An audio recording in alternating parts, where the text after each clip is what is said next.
عوسمانیەکان کە بۆ ماوەی 6 سەدا دەسەڵاتداری ناوچێکی گرنگی جیهان بوون لە دوایین ساڵەکانی تەمەنی ئیمپراتۆریەتەکەیاندا تاوانێکیان لە دژی ئەرمەنەکان ئەنجامدا کە دوای تێپەڕبوونی 100 ساڵ بەسەر ڕووداوەکەدا هێشتا بەرۆکی میراتگرەکانی بەرنادات.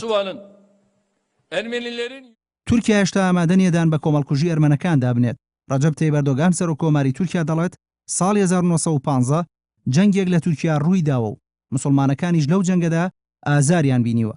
لە 4 پارتی سەرەکی تورکیا جگە لە پارتی دیموکراتی گەلان هەدەپە نەبێت هیچ یەکێک لە پارتەکانی ئاکەپە و مەهەپە و جەهەپە ئامادە نین دان بە کۆمەڵکوژیەکە دابنێت. ئەرمەنەکان خۆیان دەڵێن لەو کۆمەڵکوژیەدا 1.5 ملیۆن ئەرمەنی لەلایەن تورکەکانەوە کوژراون. بەشێک لە مێژوونووسانیش باز لە کوژرانی 700 بۆ 900 هزار کەس دەکەن. ڕۆژی 24 نیسانی 1950 لە گەرمەی جەنگی یەکەمی جیهانیدا 200 کەس لە کەسایەتیە ناسراوەکانی ئەرمەنی لە ئەستانبول دەستگیر کران و پاشان لە سێدارە دران. ئەرمەنەکان ئەو ڕووداوە بە دەستپێکی کۆمەڵکوژیەکە دادەنێن. بەشێک لە مێژوونووسان پێیان وایە کۆمەڵکوژی ئەرمەنەکان لە تۆڵەی ئەو شکستە گەورەیەدا بووە کە سوپای عوسمانی لە جەنگ لەگەڵ ڕووسەکاندا تووشی ببوو. تیایدا بەشێک لە ئەرمەنەکان هاوکاری سوپای ڕووسیان کردبوو. بەو پێی رووسیا بەڵێنی پێدابوون دوای کۆتایی جەنگ دەوڵەتی سربەخۆ بۆ ئەرمەنەکان دابمەزرێنێت. جگە لە کۆمەڵکوژیەکە هەر لە چوارچێوەی پرۆسەی جینۆسایدی ئەرمەنەکاندا بە سەدان هەزار ئەرمەنی ناچار بە کۆچی زۆرەملێکران بەرەو سووریا و لوبنان کە بەدەیان هەزار کەسیان لە ڕێگەدا بەهۆی برسێتی و نەخۆشیەوە گیانیان لەدەستدا.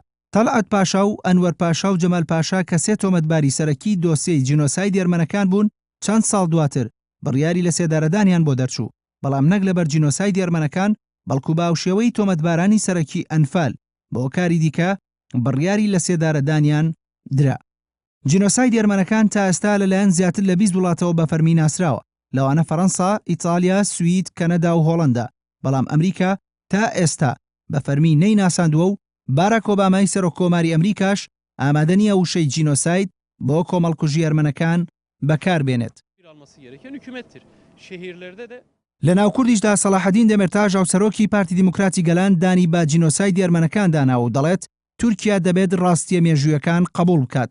دەمێرتاژ تەنانەت دانی بۆش داناوە کە کوردەکان بەشدار بوون لە کۆمەڵکوژیەکەدا. پێشتریش ئەحمەد تورک لە ساڵی 2008دا داوای لێبوردنی لا گەلی ئەرمەن کرد و عەبدوڵڵا ئۆجەلانیش کۆمەڵکوژی ئەرمەنەکانی بە ستەمێکی گەورە ناو بردووە و دەشڵێت خۆڕاگری ئەرمەنەکان وەکو موعجیزە وایە.